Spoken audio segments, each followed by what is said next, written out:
Hello and welcome to Romance Studies 202, Modernism to the Present. Today, it is a really great pleasure and an honor to have with me Djali Amadou Amal, the Cameroonian writer and activist who has written plenty of material, journalism and books and novels. We're going to talk about this book, The Impatient, in French, Les Impatientes, that won the Prix Goncourt des Lycéens and was shortlisted for the still more prestigious Prix Goncourt.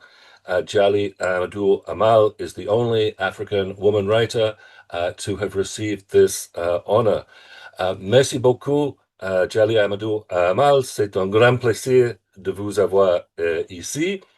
But from now on, I'm going to rely on Julia Mowang, who is one of our graduate students here, who is also from Cameroon, who will interpret for me. Thank you so much. Bonjour, bienvenue à ces cours des études de romance de l'Université de la Colombie-Britannique.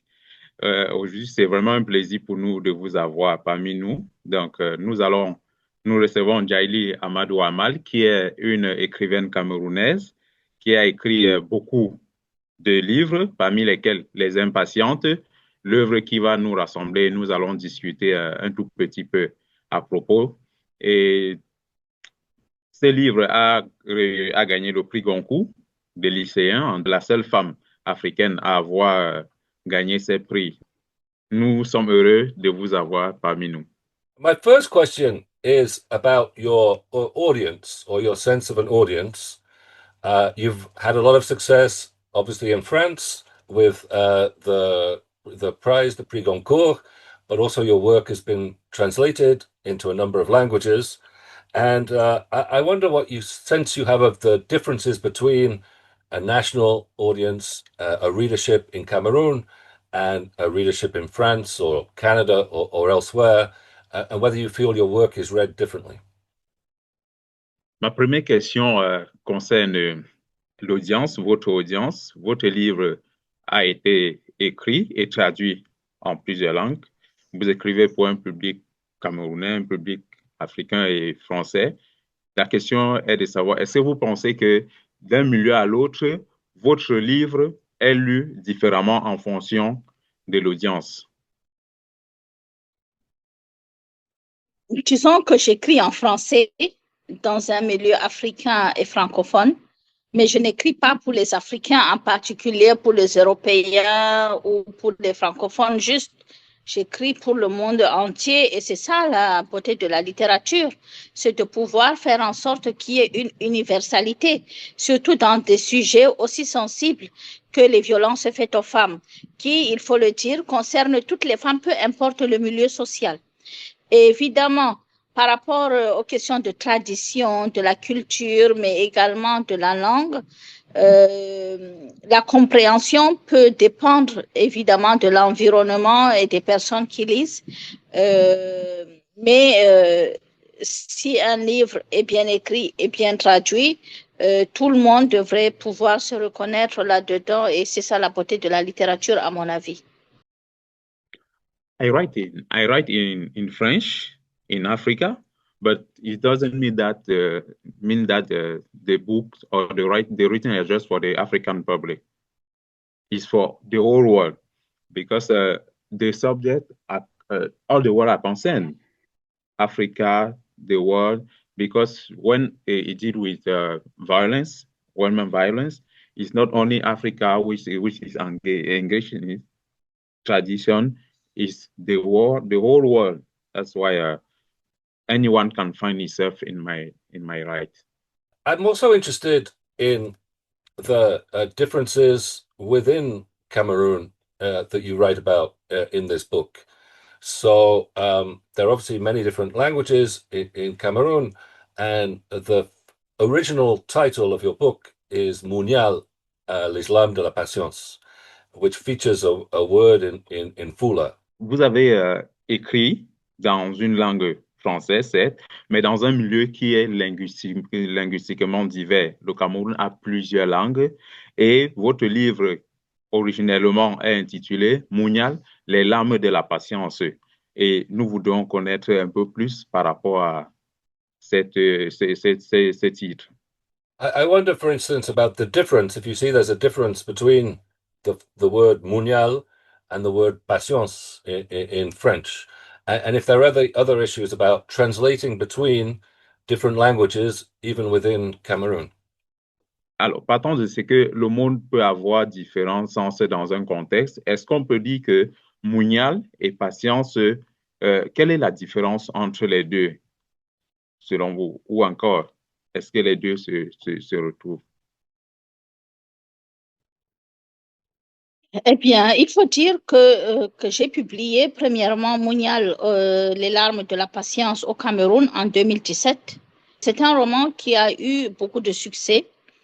Il a obtenu le premier prix du meilleur roman africain, du prix Orange, du livre en Afrique, le prix de la presse panafricaine.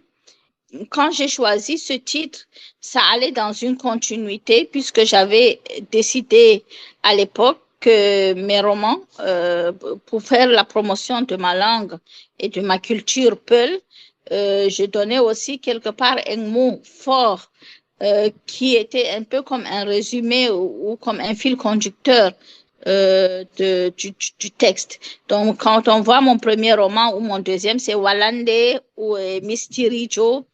Donc, et ensuite, il y a un titre en français, donc Mounial, et puis Les larmes de la patience. Mounial, littéralement, signifie la patience. Sois patient, supporte, accepte, soumets-toi. Donc, vous voyez, ça a plusieurs significations et en réalité, ça peut être extrêmement compliqué de traduire un mot d'une langue à une autre parce que le même mot peut avoir plusieurs significations ou alors dans une autre langue, on a l'impression que le mot n'est pas suffisamment dur. Et moi, j'ai eu ce problème-là parce que la première traduction que moi je peux avoir dans ma tête de Mounial, c'est la patience.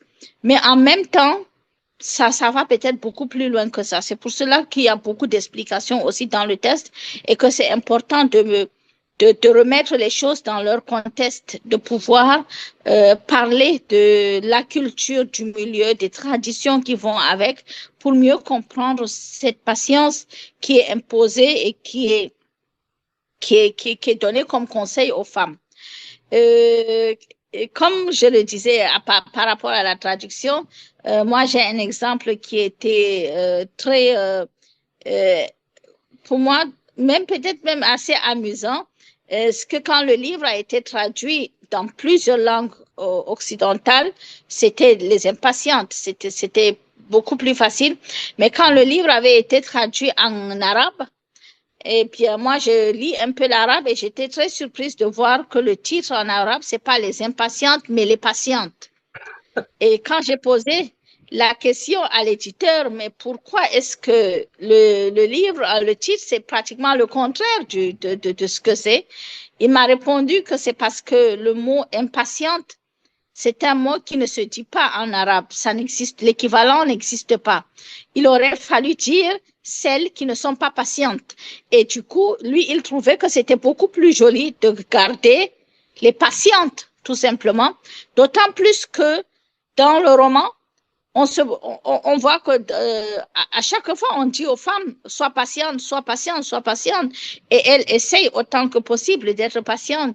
Même si moi, avec mon éditrice française, nous avons pensé que même si on avait l'impression qu'elles étaient patientes, ce sont quand même des femmes qui se sont battues avec les armes qu'elles ont et qui ont essayé de s'en sortir par tous les moyens. Et donc, elles sont finalement impatientes parce qu'elles n'ont pas pu être patientes.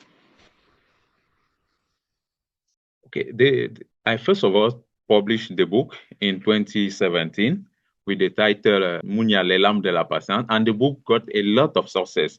The book got a lot of success all about Africa, and then the book won the prize Orange. And then for the promotion of the book, I also write many other books like Walande, Mystirijo, and then about the word Munyal. Munyal means patient, to be patient. to be patient. But this word have many other significations within the context. And then, for instance, the book had many translations in Europe. And then when the book were translated in Arabic, I realized that the title has changed. The title came out, but it was not the impatient as it used to be, but the patient. Then I wondering why it's like that. And then the publisher told me that, okay, it's because there is not equivalence in Arabic. If he wanted to put it as it is normally as he's supposed to be, it would have been those who are patient. And it doesn't really bring out the ideology behind the book, because when you go through the book, you realize that those girls are almost there. They are within a context that they almost ask them to be patient, no matter what they are going through. And then since there is an ideology that I wanted to bring out through my tradition, through the context, I decided to go on with the title, The Impatient. Yeah. It's interesting to me that in the change of title from Les Larmes de Patience, the Tears of Patience, to Les Impatientes, you're emphasizing the resistance or the refusal of these women. I wonder if you could talk a little bit more about the ways in which these characters in the book resist or refuse to be patient. Nous allons nous intéresser un peu plus à la titrale, la différence entre les deux titres, et nous restons sur le concept des impatientes. Donc, celles qui se révoltent, et parlons un peu plus, nous voulons que vous parliez un peu plus de ces personnages qui résistent, qui se révoltent dans le texte. On veut mieux en savoir sur leur trajectoire. Quand j'ai décidé d'écrire ce roman, je voulais aller sur je voulais écrire un texte qui parlera des violences faites aux femmes dans toutes les formes de violence, dans tous les sens. Mais j'ai dû chercher longtemps pour trouver l'angle juste, parce que on peut parler des violences physiques, on peut parler des violences psychologiques, économiques, etc. Mais réunir toutes ces violences dans un seul texte, pour moi, c'était un peu compliqué et j'ai dû chercher longtemps.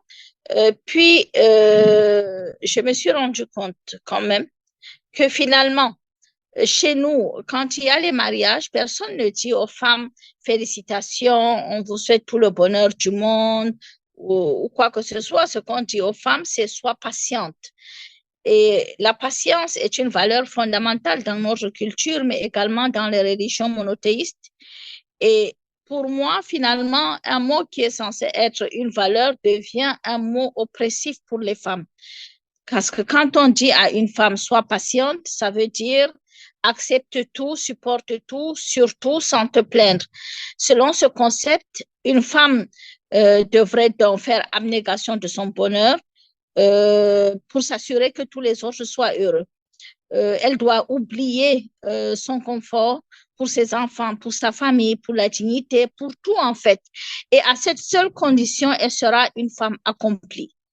On se rend compte que dans le roman, il y a bien sûr 3 héroïnes, Ramla, Hindu et Safira, qui rencontrent chacune une forme de violence. J'explore avec Ramla les violences de mariage précoce et forcé comme l'une des violences qui est la violence aussi la plus grave parce qu'elle entraîne automatiquement toutes les autres formes de violence. Et puis avec Hindu, on se rend compte que le viol conjugal n'est pas considéré du tout comme un viol parce que ça se passe dans un cadre conjugal, dans un cadre marital. Et puis, les violences physiques, les violences psychologiques et les maladies psychosomatiques. Et puis, avec Safira, la polygamie est là décrite comme une violence morale pour la femme parce que c'est toujours la décision unilatérale de l'homme. Mais autour de ces trois personnages, il y a toutes les autres femmes, les tantes, les sœurs, les mères qui souffrent aussi ou qui ont souffert de certaines de ces violences, mais qui continuent à donner le même conseil et à perpétuer les mêmes violences. La question que le lecteur va se poser automatiquement, c'est pourquoi? Pourquoi est-ce qu'une femme qui a souffert de la polygamie, du mariage forcé, des violences conjugales, va demander à sa fille d'accepter? Peut-être que c'est le souci de transmission. On transmet ce qu'on a reçu. Sinon, en tant que femme, on a l'impression d'avoir failli à un devoir. C'est pour cela que plusieurs formes de violence sont généralement perpétuées par les femmes elles-mêmes. Et donc, pour moi, c'était extrêmement important de pouvoir poser le contexte et de pouvoir donner la voix à toutes ces femmes et de faire en sorte que toutes ces femmes puissent dire non, j'en souffre, je ne veux pas le faire, etc. Tout ce qu'elles ne peuvent pas dire en vrai dans la société. Donc, c'est important pour moi d'être la voix de toutes ces femmes qui n'ont pas de voix et de dire tout haut tout ce qu'elles pensent tout bas.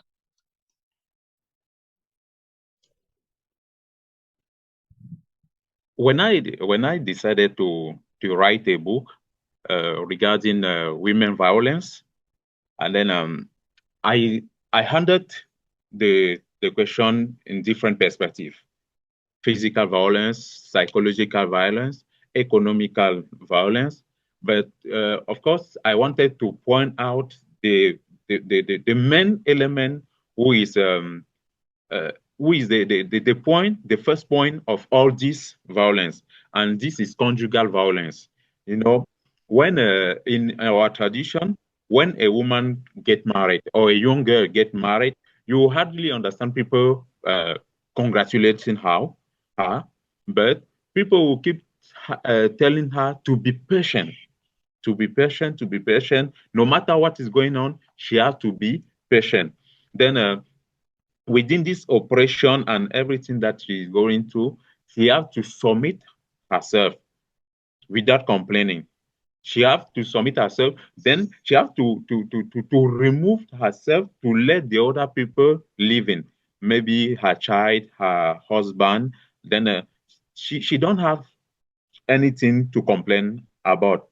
So in the books, you will see that there are three characters: this Ramla, Hindu, and Safira. And both characters represent one type of violence. For instance, you have Ramla. Ramla is the one who is who come out with the thematic of forced marriage. Then she faces, she's 17 years old. Then she faces Hindu is the one who face the violence within the context of law, because there is not the law didn't consider that in within the conjugal, within the conjugal aspect, the law did not consider any rape. There is no rape within the conjugal aspect. And then Safira is the one who face violence within polygamy, because polygamy is also another way of violence. You have to accept everything. You cannot complain. You will not complain. You will not complain. Then you also realize that the violence is not something that is perpetrated by these characters. It is also a family matter, because you all understand mothers, aunties, and the whole society come in and be asking and be telling the girl to be patient, and then a lecturer, someone who is reading the book, will maybe ask himself, why is it like someone who go through this violence is the one who is perpetrating it? For the mother and the aunties, for instance, because they are those who normally they are supposed to fight against, but unfortunately, there are those who are perpetrated in. And then my book, I stand within with the position that I will not be the voice of the voiceless, the voice of the voiceless. Those who cannot talk, who cannot express themselves, who cannot talk who cannot talk about all the difficulties that they are facing. I stand with my book as this voice for those characters. Yeah.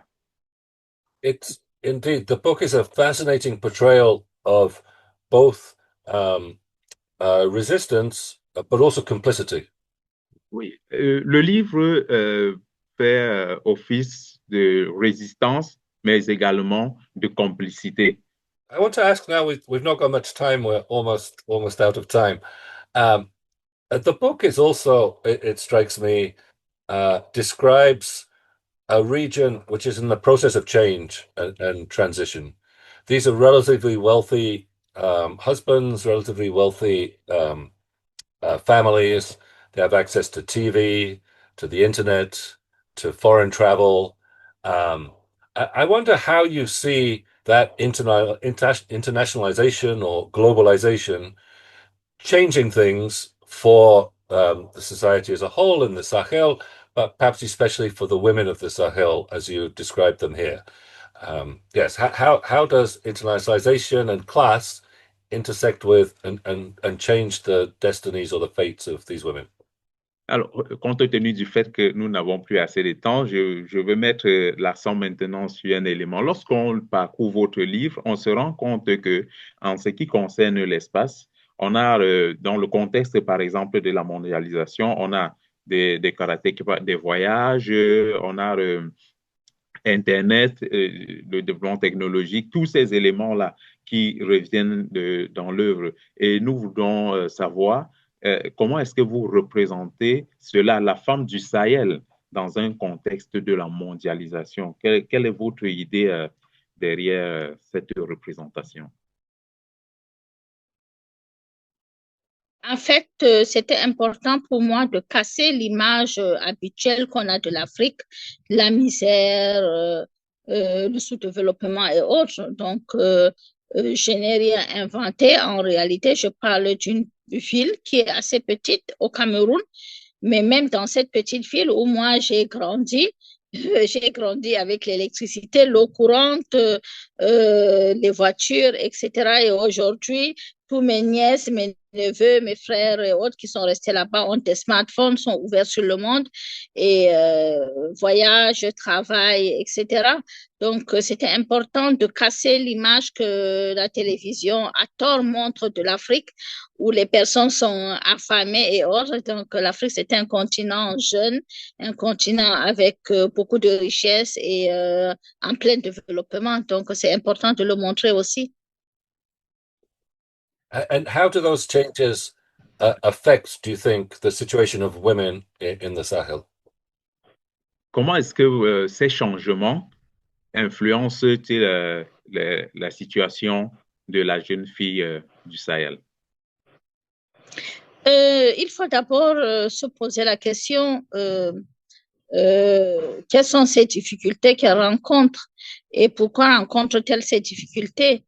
Nous avons bien entendu, et ça il ne faut pas le nier, les pesanteurs socioculturelles liées aux traditions, liées à la mauvaise interprétation des textes religieux, etc. Ça, c'est des pesanteurs qu'on voit. Également des pesanteurs liés aussi peut-être au manque d'éducation dans certains endroits où il n'y a peut-être pas suffisamment d'écoles, peut-être pas suffisamment de sécurité et tout ça.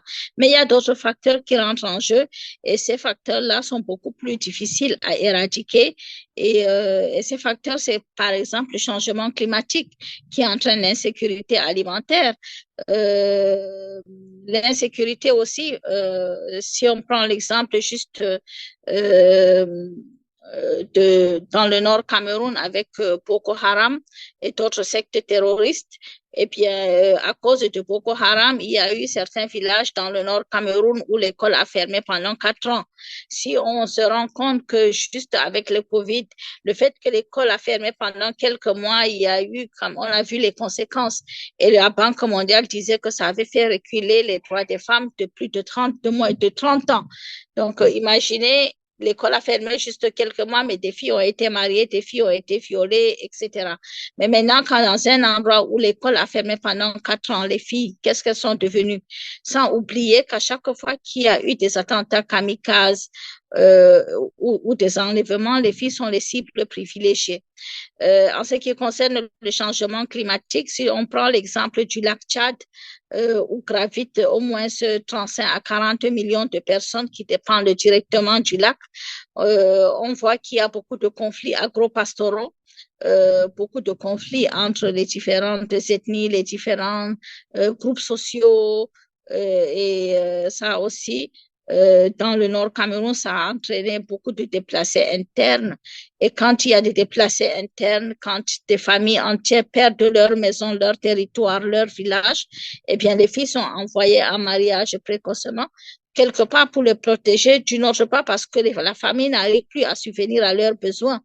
Donc, il y a beaucoup de facteurs sur lesquels nous pouvons travailler en faisant de la sensibilisation, en écrivant des livres, en parlant.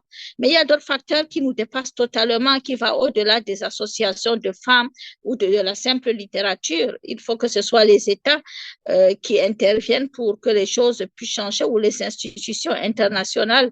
Donc, voilà, nous travaillons sur plusieurs fronts et malgré le fait que nous soyons bien sûr ouverts sur le monde, il y a certains présenteurs qui continuent à persister et qui entravent évidemment la liberté des femmes et puis leur évolution dans le monde.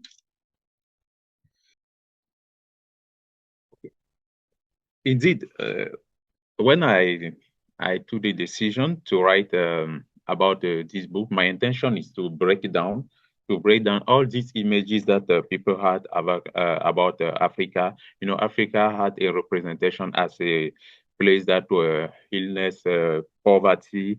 Then the book is written within the context of a small town in Cameroon.